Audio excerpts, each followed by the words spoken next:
ওই পাশ থেকে বাবার কাশির আওয়াজ শুনতে পাচ্ছি। মনে হয় বাবা আবার অসুস্থ হয়ে পড়েছে।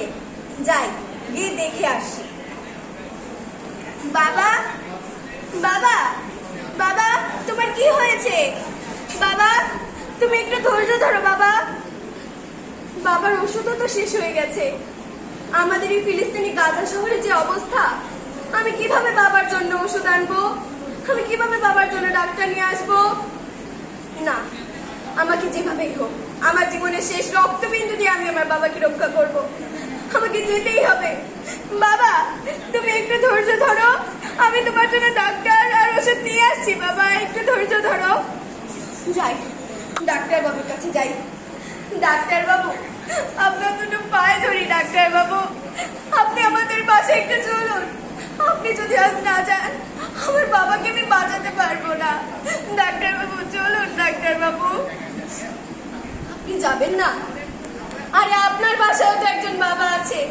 আজ যদি আমার বাবার জায়গায় আপনার বাবা থাকতো, আপনি কি যেতেন না?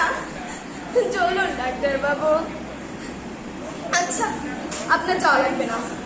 আপনি ওষুধ দিন, আমি আমার বাবাকে তাই দিব। দিন। ওই শকুনদের চোখ গাড়িয়ে আমাকে আমার বাবার কাছে যেতেই হবে।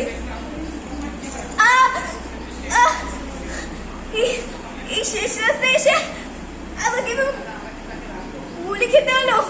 না, আমার বাবাকে আমাকে বাঁচাতেই হবে, যেভাবেই হোক।